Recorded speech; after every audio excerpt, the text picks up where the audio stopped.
choo-choo!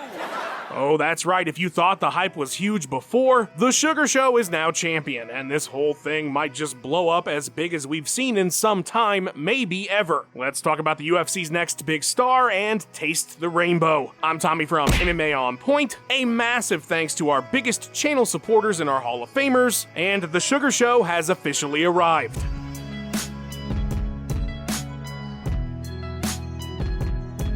Before we discuss Mr. Skittles at length, though, we need to make sure that all of us are aware of what exactly it is that happened last night at UFC 292, so let's run this thing down. Sean O'Malley scored a TKO win over Aljamain Sterling in the second round to earn the bantamweight title. Zhang Weili dominated Amanda Lemos for a UD to retain her strawweight title. Ian Machado Gary got his own UD over Neil Magny. Mario Bautista defeated Damon Blackshear on the cards as well, and Chito Vera kicked off the pay-per-view by getting a unanimous victory over Pedro Munoz. The prelims were alright, nothing to write home about. RoboCop had an interesting finish. But yeah, there they are on the screen, the results. And alright then, now that we're all on the same page about what it is that went down, let's run the numbers on this thing. The UFC's 7th trip to Boston saw 12 fights, with 2 KO TKOs, 2 subs, 8 decisions, for a total cage time of 2 hours 30 minutes 12 seconds. Only 2 betting underdogs would come out on top on the night, one of them of course being the new bantamweight champion of the world. His second round TKO was a plus 900, not a terrible bet to make honestly, especially for that payout. As far as the stats go for that title fight, not a ton to say about Sugar's performance, but something of note that I'd not considered, this was his first ever main event. Something that says a lot about how the UFC chose to build O'Malley up. It was all pay-per-view undercards for every fight but his first. This was the most dominant win of Weili's career by a huge margin. She landed the most strikes of her career, the most takedowns, and had the most control time of any fight she has ever had. It was also the second biggest strike differential in any fight in UFC history, and of course the biggest ever in any title fight. Yeah, this one is a record breaker. It's going to make a whole bunch of lists. Machado Gary earned the only ever 30-24 in UFC history, so we gotta give him our what the fuck, how does that even happen award. Bautista went for the most takedowns in a single fight in his career with 10, earning him our Evolution Award. He only landed 2 though, but hey, the guy won, so give him a break. And last but not least, Vera landed the second most significant strikes Munoz has ever absorbed in a single fight in his career, right behind that number 1 spot that's held by former champion Aljo. But the numbers are just for fun. Let's get into what really happened here. Was that the most perfect counter of all time? Seriously, I could watch that over and over again. I have only seen a few shots like that ever. It was just poetry in motion, as they say. I absolutely did not see that coming either. Not just the punch, which it looked like Aljo did see at the last second, by the way, which is horrifying to think about, but I mean O'Malley winning. While I thought he might be able to land a shot or something that gave him a chance, and big props to Balian on this one because he pretty much called it, I just assumed that Sterling would continue his dominance as champion. I thought he would end up having a lot of early success with his grappling, and boy oh boy was I wrong. Sean is that guy that will never be out of a fight so long as he can throw, and as he said afterwards, it just takes one mistake and you're done with him. For the UFC, this was the best possible outcome that could have happened. I'm sure they were all popping champagne backstage afterwards. They're always looking for the next big star, and their careful curation of Sean's journey has finally paid off for them. Which isn't to say that they manufactured it, but I think they saw the connection he was making with the fans, good or bad, and that he could be massive if he made it to the top, especially for that younger crowd. This man is TikTok personified. And don't get me wrong, Sean was already super popular, or polarizing if you're not a fan, but now that he's got the belt, it's going to make him infinitely bigger. I have no doubt in my mind that he will be the cover star of EA UFC 5. They probably already had all the artwork done up just waiting to see if he would win the title or not. What heights he reaches are dependent on if he can continue to win though. If he does, you're looking at potentially the biggest star since Ronda and Conor, especially with how much more culturally relevant the UFC seems to be in 2023. I know that sounds crazy, and don't get me wrong, Izzy is a massive star, but history says that if that dude can hold the belt for long, he's going to be a mega star. I joked a while back that O'Malley was the forever prospect because it seemed like we were never going to get to this phase, but you gotta hand it to the UFC for how they booked this guy. They pretty much did it right the whole way. They didn't rush it, they let it build, and it crescendoed in Boston. What is next for Mr. Diabetes though? Well, he called for Chito, although I felt his win was not the one he needed to earn that shot. The crowd literally golf clapped at the final horn. That is the definition of apathy. But hey, there's beef there. Beef equals money in this great sport. Those two will throw jabs at each other constantly online and in interviews long long before the official fight week, and since Sean's the new guy now, lackluster response to his win aside, I could totally see the UFC giving it to Vera. It should definitely go to Merab though. Like, come on, it just makes sense in terms of competition, but the guy's not going to be winning any popularity contests over Cheeto, and the UFC never seems that hot on him, so we'll see if he can get the shot he deserves, but I suspect it will be an uphill battle. The real problem for the UFC is that he's just gonna keep winning, so eventually they're gonna have to figure out what to do with him and Sean's jacket. They're probably hoping USADA steps in. I'm kidding. I'm totally kidding, by the way. I don't think he's on anything, and I don't think the UFC wants him out of the picture. At least not that bad. While that looks like the immediate future, since Aljo seemingly wants to stay at 135 now, something I did not expect at all, a rematch could happen down the line. So maybe that will be the UFC's way of allowing Merab to sit back and just keep winning after O'Malley Vera. My guess is though Sean's gonna have a lot of say on what happens next and what happens after that. Side note, never let your abs be shown at a presser. Aljo did it, lost. Usman did it, lost. JBJ didn't go shirtless, but revealed them to DC, failed the drug test right afterwards. Fighters, do what you can to keep those washboards from prying eyes until weigh-ins. But enough about bantamweight for now, let's talk about Zhang Weili. Holy shit. I'm pretty sure minus a few shots that she absorbed, that was the most perfect possible performance one could have in a 5-round title fight. She made it look ridiculously easy. There's really no negative you can point to about her performance. And god man, she hits like a truck. It was a perfect victory to set up a fight with Tatiana Suarez. My god, that would be awesome. Please UFC. It is the one to make and it's such a long time coming. Strawweight just continues to be fantastic and that one will be an absolute banger. Alright, so now that the big stuff is out of the way, let's wrap up the rest of our discussion of UFC 292 by discussing the Irishman. Gary talked a massive game leading up to this one and he definitely backed it up. Magny is never a joke and he just completely dismantled him. 30-24 is fucking wild. Like I said, it's literally the only time that score has ever been rendered in the promotion in some 7,000 plus fights. And Ian made a great call out afterwards. I mean, who the hell does not want to see him and Wonderboy throw down? It would be absolutely worthy of a Fight Night main event, and as many were saying on Twitter afterwards, or whatever the fuck it's called now, doing it in Dublin would be pretty damn sweet, right? I mean, this stuff writes itself, UFC. I know Gary would love to get a chance to follow in Connie's footsteps in that regard as well. If we don't get Wonderboy though, which would be really stupid on the UFC's part, that whole top 10 is full of awesome fights and tests for Gary, so they really can't go wrong with whatever they do next. But please do Wonderboy next. 292 was not bad. It wasn't the best card ever, but it had a few amazing performances, and depending on O'Malley's future, this whole thing could be a very significant night. Man, Sterling was so close to earning that all-time bantamweight spot. It's unfortunate that people will probably look at his reign now as lesser because the guy is definitely an all-timer. But that's life, as Frankie says, so what can you do, you know? Alright guys, is Sean the next big thing? Will he keep the title long? Sound off in the comments. Show my wonderful friend Max Randall all the love as well for editing this together so fast. The guy is truly a legend. A massive thanks to our channel champions who helped make this all possible. If you want to be part of it too, you can absolutely become a channel member. Just click that join button down there. You get all kinds of cool stuff. Guys, I am out of here. Another autopsy done and dusted. Word life, this is basic thugonomics.